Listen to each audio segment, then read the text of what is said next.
Olá, estamos aqui para mais uma conversa da Feversani Pauli Santos, Advogados com a Comunidade, um projeto que a gente vem desenvolvendo e que busca trazer alguns assuntos relacionados ao direito empresarial, já que é um direito que faz parte da vida de todos, seja de um lado do balcão ou de outro, seja conversando com os empresários ou até com aquelas pessoas que eventualmente prestam serviços e estão ambientados com as questões empresariais que permeiam os nossos dias.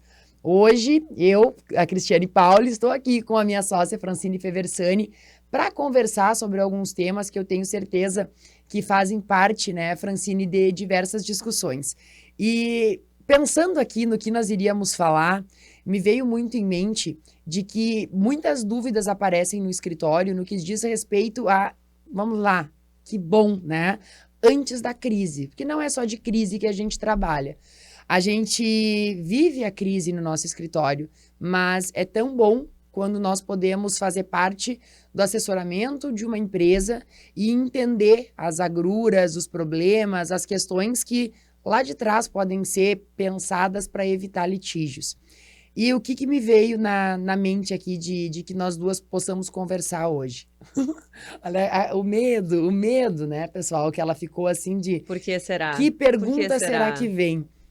A minha questão, Fran, foi pensar de quando nos procuram, raros momentos, mas que nos procuram antes de se ter pensado em qualquer contrato social. Ou seja, eu estou com o meu sócio conversando sobre o nosso modelo de negócio e nós dois procuramos um escritório de advocacia para tentar entender o que nós precisamos fazer. E deixa eu fazer a consideração de onde eu quero te provocar.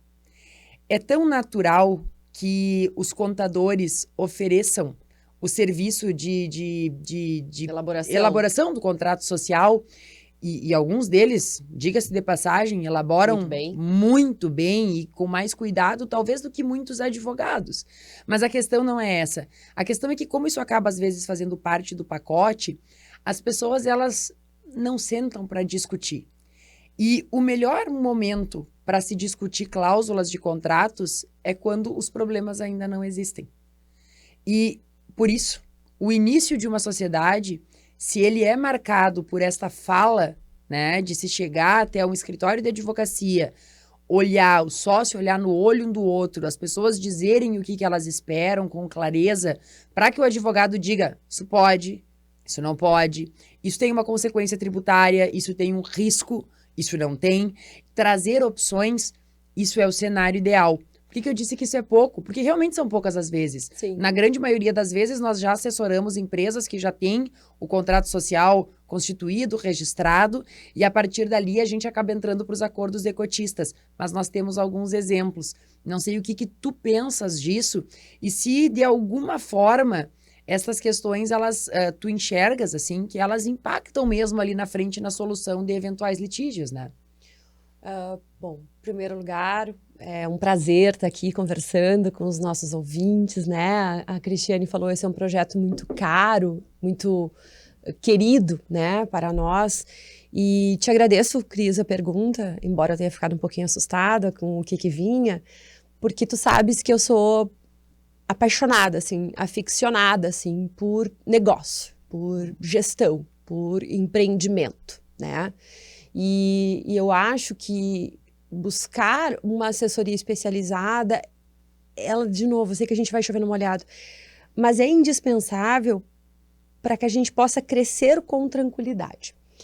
Então, vamos lá, cenário ideal. Cenário ideal, sem dúvida nenhuma, é antes de você iniciar a tua atividade, você ter o teu contrato social com todas as questões que precisam indicar ali. E que tu tenhas também a liberdade de fazer um parasocial ao mesmo tempo, né? Porque o registro, ele é público. Então, quando a gente coloca no contrato social as cláusulas, elas são registradas, né? Na junta comercial, no registro civil de pessoas jurídicas, enfim. E qualquer um tem acesso ao que está indicado naquele contrato social. No contrato parasocial, a gente tem a possibilidade, então, de trazer questões mais do cotidiano daquele negócio em específico. Tu falaste que muitas vezes os contadores acabam fazendo, né, oferecendo nos seus serviços, né? O contador, ele recebe mensalmente e ele inclui no seu serviço a elaboração do contrato social, a alteração do contrato social. Não tem nada de errado nisso e concordo contigo. Em inúmeras situações, o contrato social é muito melhor elaborado do que se um advogado fizer, até porque o contador está muito habituado a lidar com a junta comercial, com as exigências formais desse contrato social. Os arquivamentos, enfim. Mas a questão aqui ela não é formal. A questão aqui é entender que negócio eu vou empreender. Tem uma frase maravilhosa do George Rippert que ele diz assim, que contratar é empreender sobre o futuro. Toda vez que nós sentamos e contratamos, e o contrato social é um contrato, né? Toda vez que nós sentamos e contratamos, nós estamos projetando questões, nós estamos empreendendo sobre o futuro. Então, uma coisa é cumprir o beabá. O que a legislação, o que o Código Civil exige, quais são as cláusulas essenciais, obrigatórias daquele contrato social, como é que a gente vai organizar a distribuição do capital social para se pensar, inclusive, nas deliberações, né? Quem vai ter a administração, né? O uso, o poder de usar a firma ou denominação social daquela empresa, enfim. Isso é uma coisa. A outra coisa é eu entender que um contrato social ele pode ser muito bonito, lindo, e não servir para aquela empresa, não servir para aquele empreendimento. Não adianta replicar coisas, né, ou em eras de inteligência artificial, assim, não adianta pegar algo assim que o português esteja muito bonito, mas que ele não resolve a situação propriamente dita. Então é muito raro que esse empreendedor faça essa busca antes, ele costuma fazer isso depois, né? Ele, na verdade, ele primeiro empreende, depois ele contrata e depois ele pensa sobre o que ele empreendeu e o que ele contratou, né? Enfim, é essa a realidade na grande maioria das vezes. Então, o ideal é que seja feito isso antes, sem dúvida nenhuma, mas também penso, Cris, que se por acaso isso não foi feito, sempre é tempo. Claro. Acho que a grande dificuldade, aí eu queria te ouvir também sobre isso, Cris, é como que a gente faz, como é que a gente recalcula a rota? Como é que a gente chega para aquele empreendedor e diz, olha, nós temos uma questão aqui. Você pode pegar essa questão e deixar debaixo do tapete, e ela vai explodir em um determinado momento, ou como é que a gente vai encarar esse problema agora, e nós vamos, né, pensar em como projetar os próximos 10, 15 anos dessa empresa de uma maneira mais atenta, mais cautelosa. Aí eu queria te ouvir também um pouquinho sobre isso. Não, perfeito. E tu sabes, Fran, que tu vinhas falando e eu vinha me lembrando de diversas questões que nós já passamos no escritório, né? Essas, com caráter preventivo, elas têm eu tenho um carinho por elas por um motivo.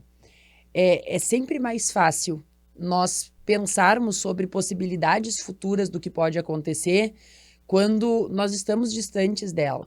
Então, no momento que eu e tu temos uma sociedade, como temos, e nós olhamos para a nossa questão e dizemos assim, ó, se um dia tu vieres a falecer, quando...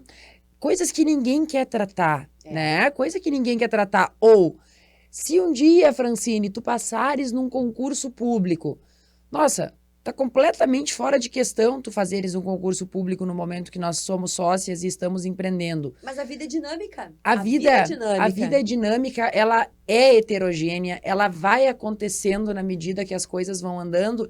E talvez a Francine, de 10 anos depois da constituição daquela sociedade, ela tenha o desejo de fazer um concurso. Bom, como é que a gente resolve isso?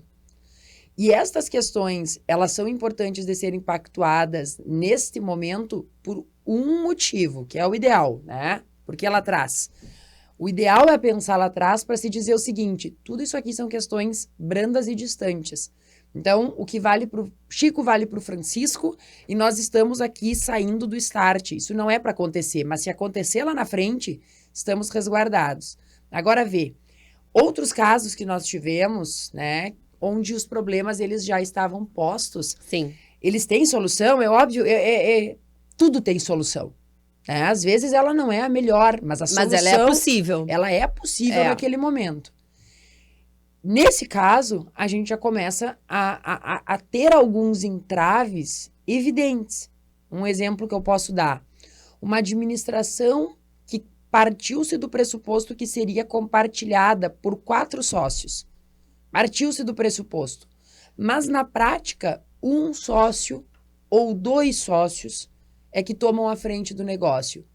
Como é que fica a questão dos outros 2 quando eles se dão conta que a iniciativa que foi tomada por aqueles outros sócios, que eram os sócios mais ostensivos, por assim dizer, como é que eles se portam quando eles percebem que eles ficaram alheios a essas decisões? E que são responsáveis por elas da mesma forma, né? Chancelaram. Exatamente, o silêncio também fala. Também fala, exatamente. E nesse ponto, é óbvio que aquele momento de reunião, de colocar todo mundo sentado e dizer assim, ó, fulano, não está legal a forma como tu estás conduzindo e eu quero mudar isto aqui. Então, a minha proposta agora é que você não assine mais nada sozinho. Poxa, o elefante branco foi posto no meio da sala e para tirar esse elefante branco dali, não é tão simples assim. Não. A porta é estreita e a gente não vai conseguir tirar ele de uma forma... Por quê? Porque tu precisas daí dizer que o outro erra para que tu consiga, do lado de cá, reestruturar.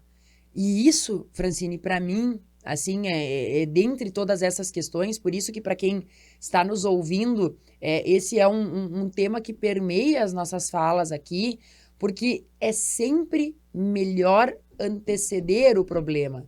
Nunca imaginamos que alguém vai falecer com uma idade que não esteja lá na nossa mente próxima a 100 anos. Mas as coisas acontecem. E como é que tá a proteção para tua família? Exato. E quantas vezes a gente não se deparou com situações assim no escritório, né? Exatamente como tu estás colocando. De um sócio que venha a falecer numa idade nova, né? Precocemente, assim. Porque, enfim, acontece. E aí nós temos uma circunstância que é quem fica, que não era sócio, é o cônjuge, são os filhos, eles têm direitos a respeito daquelas cotas sociais, mas eles não estavam lá no dia a dia também daquela empresa, né? Então, o combinado sai barato. Uhum. Eu acho que é bem nessa linha de raciocínio. Por mais que as conversas sejam difíceis, elas são necessárias. Então, eu acho que desde que você consiga sentar, conversar, reavaliar, recalcular a rota, como a gente falava antes, ainda é melhor do que, tudo bem, o ideal é que se tenha esse diálogo e esse ajuste e essa contratação muito clara desde o início, sem dúvida nenhuma. Mas se isso não foi possível, se por um motivo ou por outro isso não foi feito, ainda é tempo, ainda há tempo, sempre há tempo, né? De se pensar e repensar as suas decisões, assim. Sociedade é uma coisa muito complexa, né? Porque você está, obviamente, lidando com outra pessoa, você está lidando com... Um casamento. É um casamento sem o amor do casamento, né? Em algumas situações. Então, eu achei que na nossa... Não, no teu caso não, né? No nosso não, no nosso a gente se ama. E briga também. Mas é um casamento, assim, é um casamento que envolve questões que são financeiras, questões que são de relacionamento, questões assim, tipo, fulano que tava, tu deste um exemplo, eram 4 sócios, 2 faziam mais à frente da gestão, mas era uma administração compartilhada, né, e 2 ficavam mais, às vezes, no chão de fábrica. Isso é muito comum em sociedades, né, a gente tem, assim, um gestor que ele é um gestor mais de pessoas, um gestor que é um gestor mais da parte de produção, e aí a parte financeira fica mais concentrada em uma pessoa, e aí a falta de diálogo entre essas 4 pessoas, né? No meu exemplo aqui eram 3, mas enfim, a falta de diálogo entre elas dificulta a situação, e no caso da ausência de um deles, não é que dificulta, praticamente impossibilita. Claro. Então tem que se pensar em situações assim, né? Nós temos que ter previsões claras sobre como conduzir em determinadas situações, inclusive na apuração dos haveres, porque você tem que indenizar. Como que você faz isso? Como que você apura esses haveres? E ali eu acho que a gente chega ao ápice dessa parte da nossa conversa, porque ali estão os maiores problemas, né? Eu juro, Fran, que quando eu tô dando aula, e isso acontece, assim, todo o semestre. E não importa se eu estou lá num MBA, na pós-graduação, na turma de graduação ou no cursinho. Onde eu estiver e eu falar que a regra do Código Civil é que se não houver previsão contrária, o pagamento das cotas se dá em dinheiro em 90 dias, os alunos eles ficam em estado de pânico. Como assim? É liquidar a cota e pagar em dinheiro em 90 dias? Mas e se a empresa ela tem isso em ativo imobilizado? E o dinheiro sai da onde? Ele vai sair de algum lugar. E isso é algo que uma simples previsão contratual que pode se dar no contrato parasocial, desde que se tenha o cuidado de colher a assinatura daqueles que são interessados. Né? Como os herdeiros, por exemplo. Ou alterar o contrato social, né? Em situações como essa, assim, se faz a alteração do contrato. Para trazer uma clareza. Trazer uma clareza e dizer assim, olha, é uma forma de cláusula que a gente usa muito, né, nos nossos acordos de cotistas, de dizer, a partir da análise de cada um dos negócios, dizer assim, olha, neste negócio, o que eu percebo? Com esse faturamento projetado, eu estimo que em 90 dias o que eu consigo levantar são 500 mil reais. Pronto. Então, se a apuração da haveres for até 500 mil, paga-se em 90 dias. De 500 mil a 1 milhão, 120. De 1 milhão a 3 milhões, 180. Abrindo possibilidade de entregar bens do ativo não circulante, enfim. Fazendo um escalonamento para que a empresa não venha, e olha como tudo gira, porque quando nós falamos de empresa, nós falamos de risco. E quando nós falamos de risco, o risco é literalmente de quebra. Claro. De eventualmente essa empresa ela não conseguir dar a volta no que ela se propôs. E se nós estamos falando da retirada de um sócio, ou do falecimento dele, seja ele por retirada ou por morte, nós estamos falando de uma possível quebra da empresa por uma falta de ajuste contratual em relação às questões. Como me disse um cliente uma vez, Cristiane, mas daí eu vou sentar e vou conversar com o herdeiro e o herdeiro ele vai ser racional. Eu disse, tu não sabes. Não sabes nem quem será esse herdeiro, inclusive. Exato, e nem né? que condições. Daqui a pouco uma pessoa que não gosta de ti não precisa de dinheiro. Pronto, tá feita a receita da morte, né? E tu sabes, assim, Cris, dentro dessa linha de raciocínio, né? A gente tem uma visão das empresas familiares. E a questão da sucessão nas empresas familiares, ela é sempre muito complexa, porque é sempre um número de pessoas que estão ali envolvidas que vai aumentando, né? Começa ali 2 irmãos. São sócios.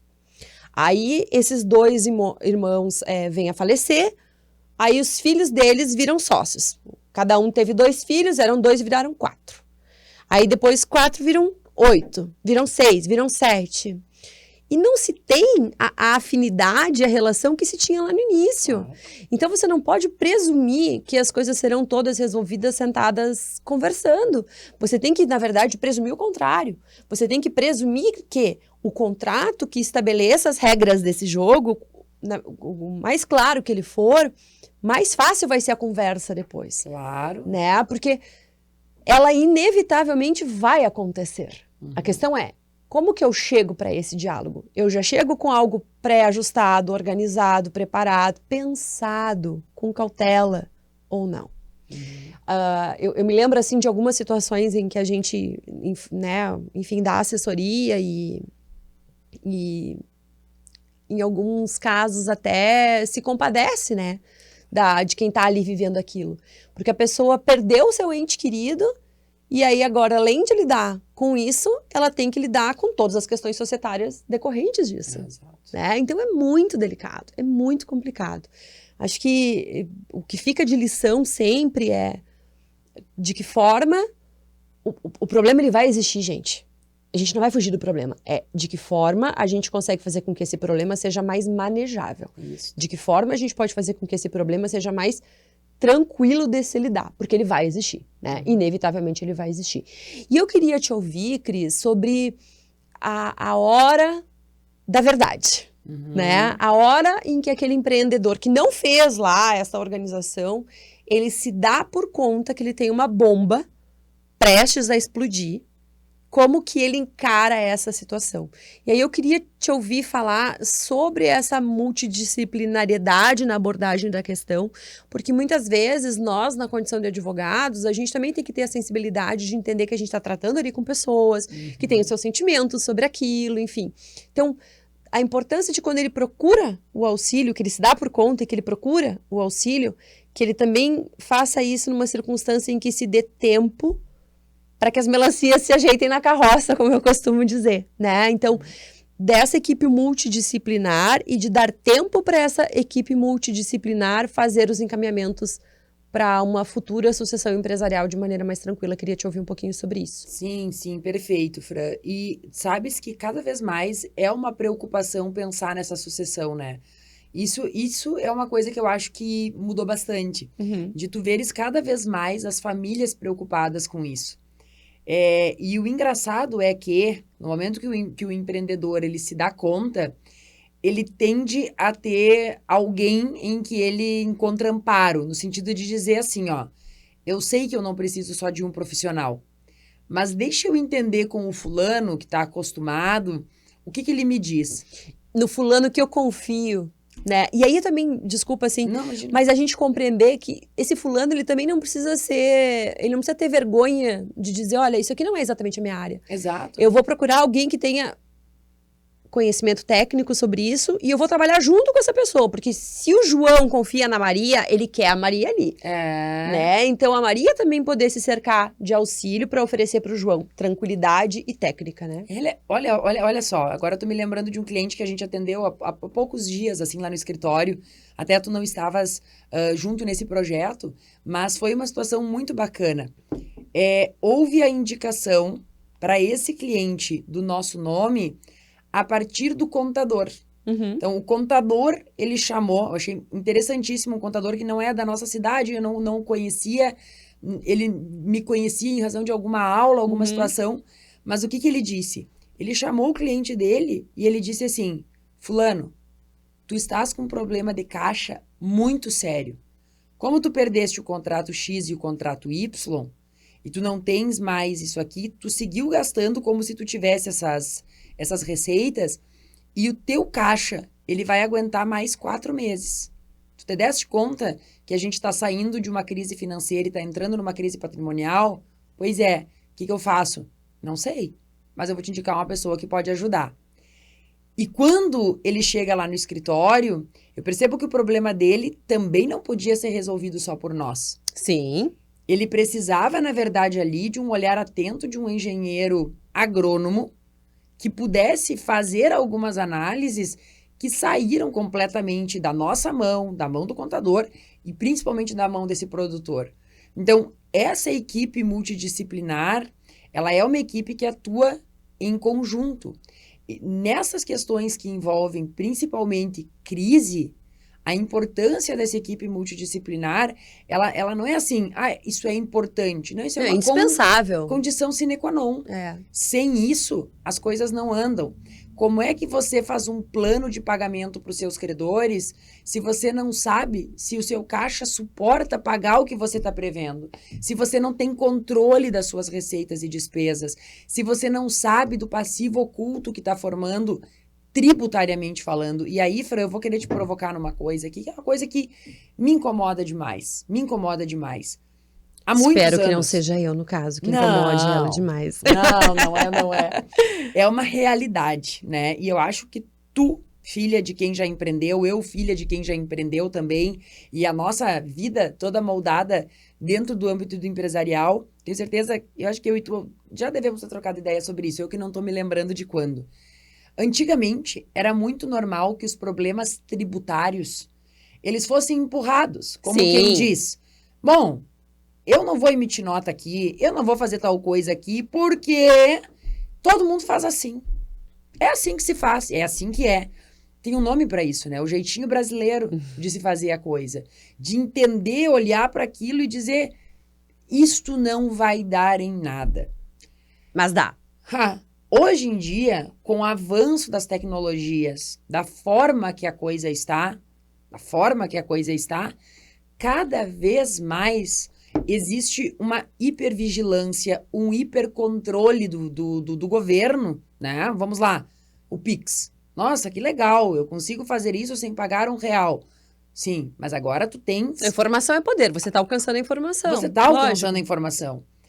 O tributo que você está, enfim, sonegando, está pedalando, está de alguma forma fazendo com que o fisco tenha prejuízo para que você aumente o seu caixa e use esse dinheiro para outra coisa, hoje é muito mais fácil. Hoje é muito mais fácil o fisco chegar até você. E não se calcula em muitas empresas, e estou falando aqui de produtor rural, de empresa, estou falando do globo dos negócios. É muito normal que esse passivo oculto esteja crescendo. E que num belo dia você dorme achando que não deve nada, que tá tudo certo, e no outro dia você acorda com uma operação policial batendo na sua porta, ou com uma notificação, ou com, enfim, te mostrando que as coisas não são bem assim. E aí, a gente fez uma frase antes dizendo que para todos os problemas tem solução, mas para alguns problemas a solução é extremamente catastrófica, que é olhar para o teu negócio e aceitar que é hora de... Fechar a porta. Fechar a porta, porque o que você fez teve uma consequência tão grave que a volta não vai poder ser dada, a não ser com milagre. Queria te ouvir um pouco sobre isso, Fran.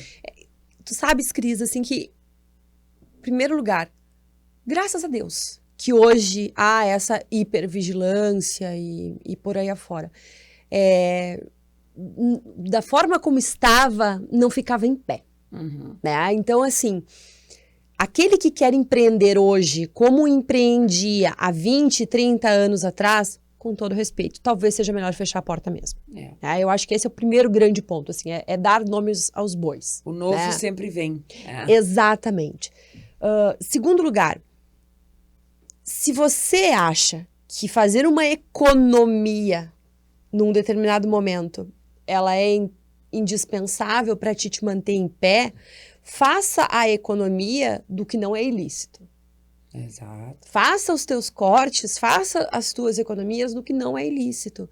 Sonegar é ilícito. Ponto. Acabou. Mas eu não quero...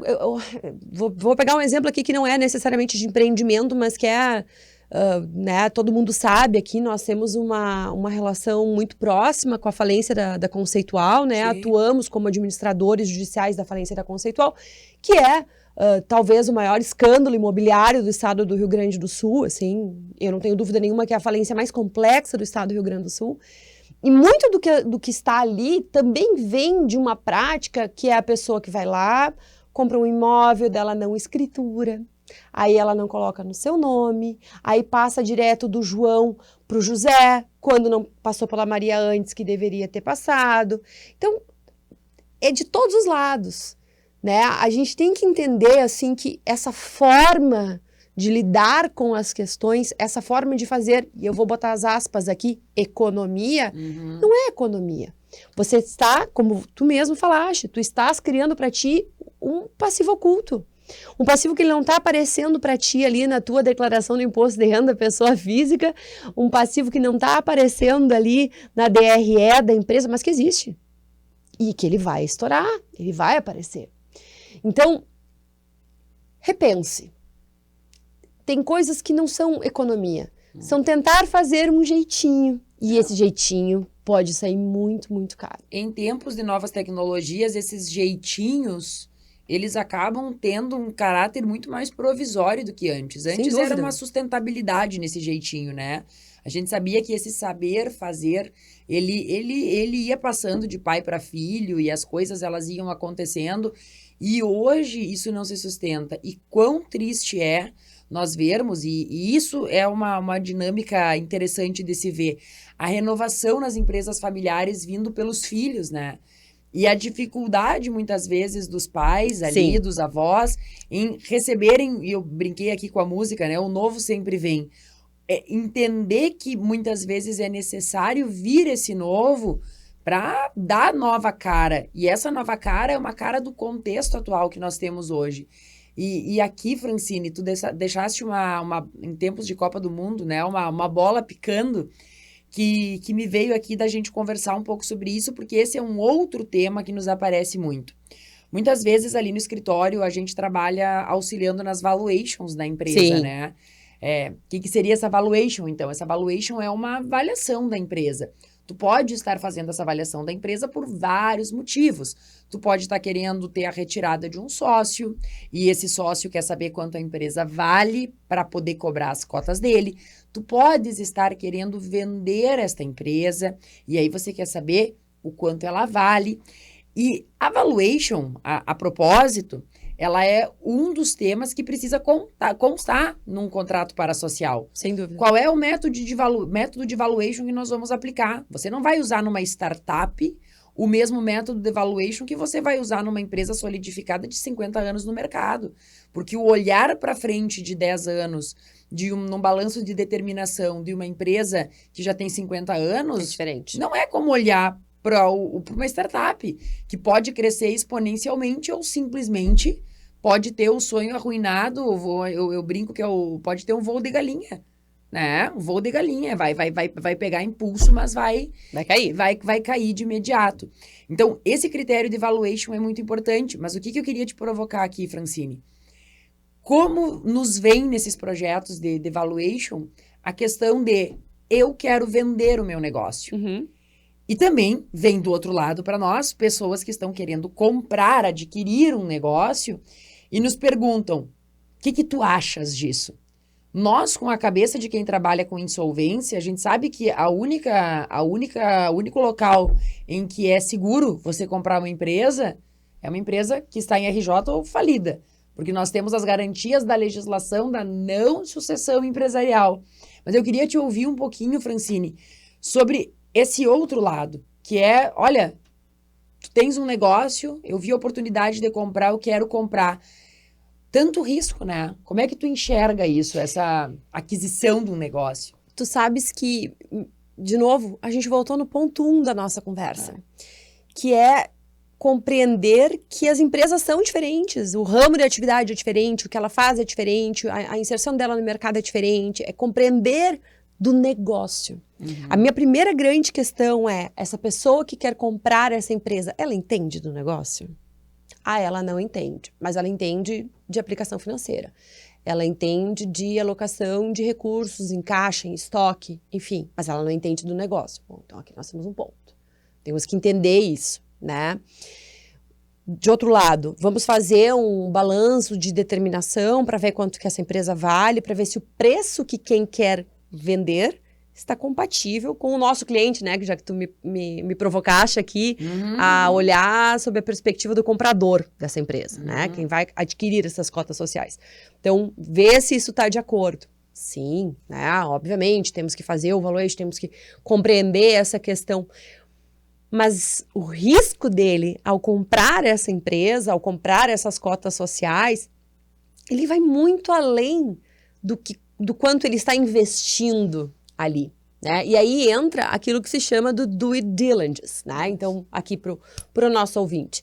São todas as medidas que são necessárias, todas as cautelas que devem ser implementadas para se compreender do que a Cris falava antes, que é um possível passivo oculto, por exemplo.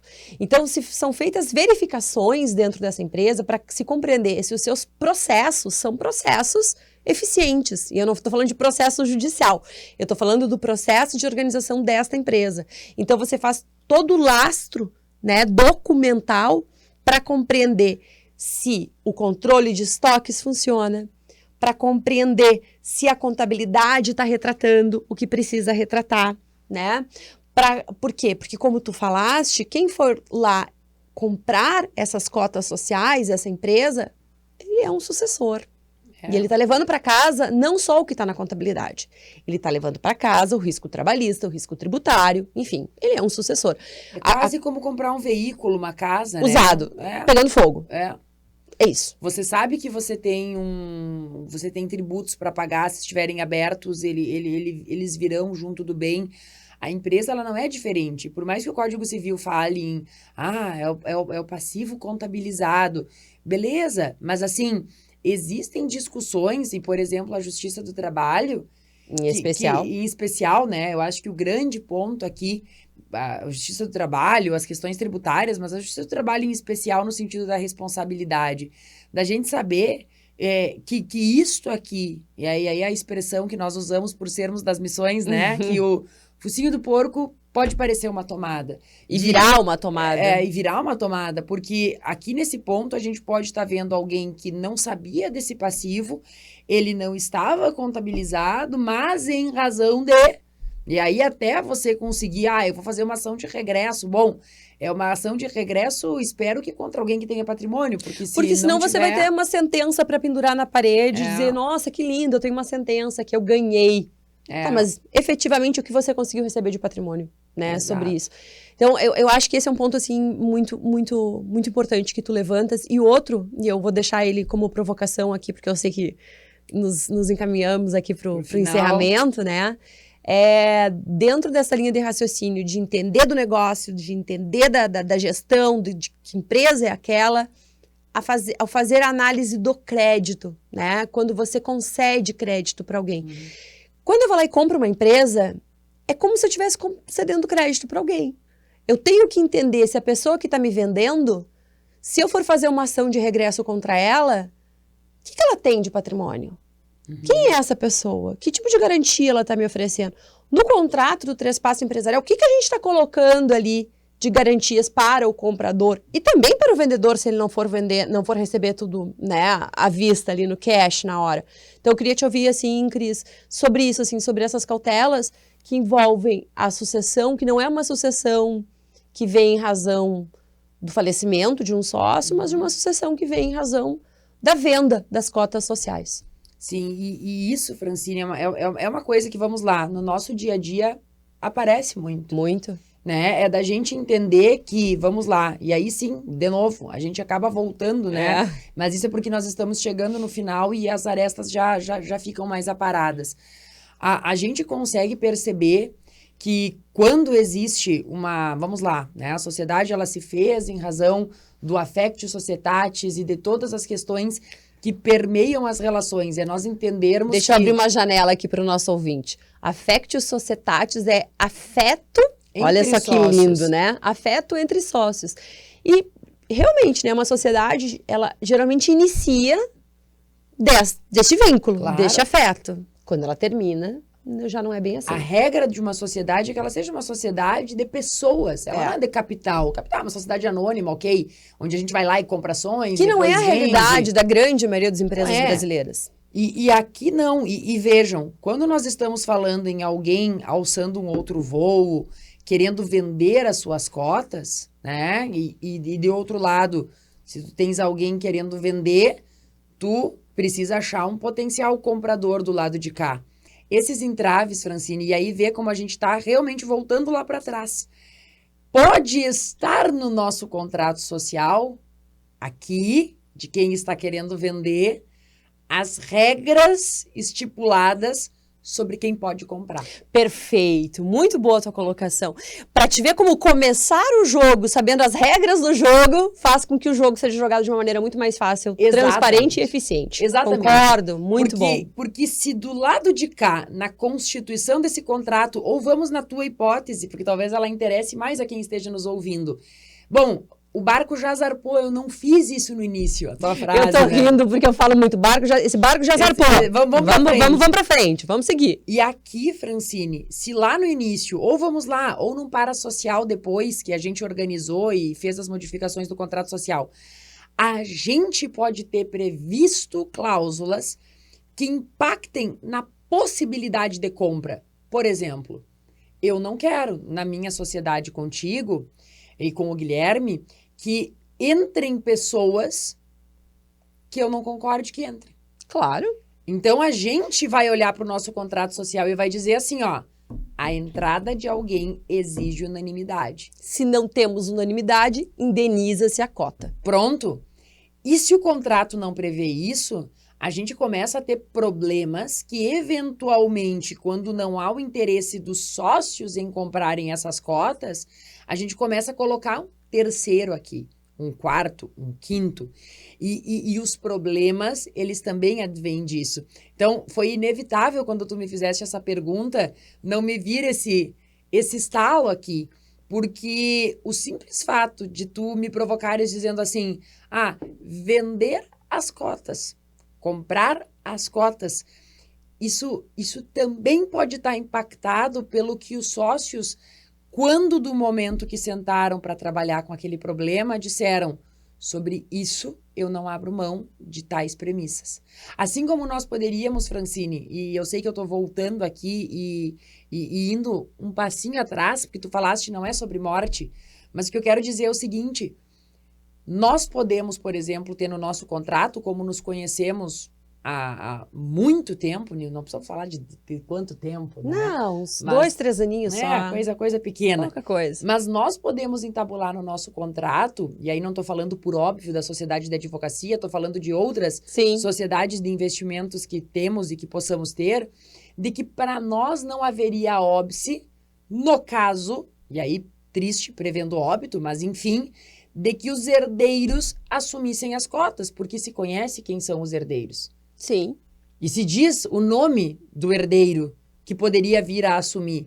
Vê, isso é uma questão que envolve o direito sucessório e que pode permear a solução de um problema ali na frente. Porque a mim incomoda muito, e isso daria um outro podcast, quem sabe até possa ser o tema do próximo.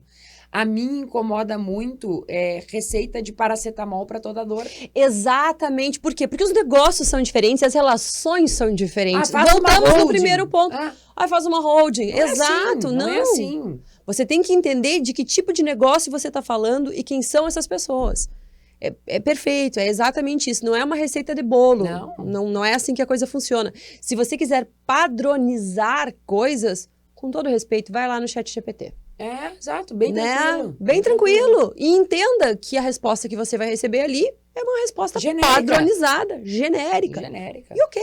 E vamos lá, de onde o ChatGPT ele vai se alimentar? E eu acho que aqui a gente vai fechar, porque o nosso tempo também já vai se encaminhando para o final. Mas o ChatGPT, ele se alimenta, é uma inteligência artificial. Sim. Nós não podemos substituí-lo. Ele se alimenta de coisas que estão disponíveis na internet a partir dos prompts que nós estamos dando para ele. Então, é óbvio que o ChatGPT é falho. É óbvio. Vamos lá.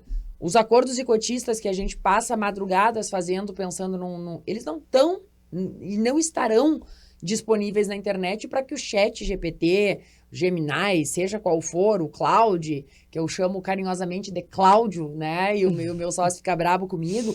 Mas o que eu quero dizer é que essas noites que nós não dormimos pensando em acordo de cotistas, esses acordos eles não estão na internet para alimentar a inteligência artificial. E mais do que isso, a inteligência artificial não conhece aquelas pessoas, não conhece a realidade daquele negócio. É uma coisa, né? Eu sei que a gente precisa encerrar, mas é entender que as habilidades das pessoas, elas são diferentes. Isso. E a gente, quando faz um acordo de cotistas, a gente está analisando a realidade daquele negócio, daquelas pessoas, aonde cada um traz mais para a mesa. Né? Então, eu acho que é nessa linha de raciocínio. Acho que a nossa conversa, ela foi por vários lugares, mas a gente não saiu do principal. Do núcleo. Né? O nosso núcleo de entender que, como tu falaste, paracetamol não vai resolver todos os males, né? Os negócios são negócios diferentes, né? E que o combinado, acho que foi uma frase que tu trouxeste aqui, o combinado, ele sempre vai sair mais barato, até porque ele traz a clareza. Sim. Você vai começar o jogo sabendo das regras. Então, no momento que você decidiu, no nosso exemplo inicial aqui, a Francine decidiu que ela quer fazer um concurso público agora. Não quero, pessoal. A Francine, ela já sabe o que esperar. Ela não vai precisar sentar para uma rodada de negociação que envolva um potencial atrito com os sócios, para que daqui a pouco cada um tenha o seu advogado. Até porque, né, pessoal, a minha sócia tem 1,80 m, então eu tô dispensando atritos. Mas foi um prazer falar contigo sobre negócios. Eu acho que é a nossa paixão, né? Então, a gente até fica angustiado querendo falar mais coisas. E muitas coisas ao mesmo tempo. Querendo trazer exemplos de coisas tristes que a gente vê acontecer, mas também de coisas felizes. Eu tive, no mês passado, uma alegria em fazer um contrato social do zero, com um acordo de cotistas do zero, de ter elaborado lá no escritório um checklist para esses sócios, dizendo assim, ó, Marquem sem conversar um com o outro as expectativas de vocês sobre os tópicos ABCD. Depois eu vou fazer uma reunião com vocês para dizer o porquê que, se vocês marcaram diferente, né? O porquê que nós temos que pensar sobre as alternativas aqui. Porque esse checklist, ele vai fazer com que pelo menos você pense em coisas. É isso. Descubra que isso. tem problemas. Talvez você nunca tenha pensado sobre a questão da morte. Talvez você nunca tenha pensado sobre o divórcio. Talvez você sequer tenha pensado sobre essas questões. Mas quando você olhar para elas ali, pelo menos você vai botar o ponto de interrogação e dizer, preciso entender sobre isso, porque este é um ponto que futuramente vai me impactar. E a vida passa rápido, né? Exatamente. E a gente costuma ser levado pela vida, levado pelas nossas atividades, pelas nossas tarefas, pelas nossas obrigações, nas nossas mais variadas facetas enquanto seres humanos. E eu costumava fazer uma atividade em sala de aula com os meus alunos que eu dizia que o mais difícil era que eu queria que eles entendessem quais eram as perguntas a serem feitas. Sim. Se alguém me traz todos os fatos narradinhos, X, Y, Z, nossa, que lindo. Tá, mas peraí, você fez a pergunta certa para o seu cliente? Você fez a provocação correta? Então, quando você tem a oportunidade, como tu falaste, né, dessa situação, de fazer esse checklist, olha, tu respondes isso, tu responde aquilo, vamos ver se as expectativas estão alinhadas nos mesmos lugares, vamos compreender o que temos de diferente aqui, para que a gente possa elaborar para vocês um contrato que retrate os anseios de vocês e anseios que vocês, alguns outros que vocês nem sabiam que tinham. Exato. E que passarão a ter a partir dessas provocações corretas. Te agradeço muito, Fran, foi muito bacana, né? E para quem não sabe, pessoal, a Francine, ela mora, nossa sócia, né? Fundadora da Feversani Pauli Santos, e a Francine mora nos Estados Unidos, mas ela passa aqui, né? No mínimo umas 4 vezes no ano. Ou muitas vezes mais, mas uma média, assim, mínima é de 4 vezes no ano, fora 24 horas por dia. Ela brincou hoje falando para alguém, dizendo, estou 24 horas por dia no link do Zoom. Ela disse, não, 24 não. E aí ela não me ouviu falando atrás, mas eu disse assim, 24 não, mas 16... Sim, né? 16 é bem comum. Então, quando a Francine vem para cá, eu adoro, né, aproveitar isso para que a gente possa ter esses momentos, porque nos faz bem poder ver que depois de tanto tempo a gente sempre segue cada vez mais alinhadas e tentando agora colaborar aqui com esse quadro, né, Fran? Prazer é meu, sempre vir falar contigo, tu sabes que eu sou tua fã de carteirinha. A Cris é essas pessoas, assim, que quem conhece sabe, né? Ela tem essa luz, assim, dela e eu só agradeço, de verdade. Então, pessoal, até a próxima. Depois dessas declarações mútuas aí, né? Agora a gente vai sair ali fora brigar. Vai brigar um pouquinho, discutindo teses de processo, mas tá tudo certo. Até a próxima.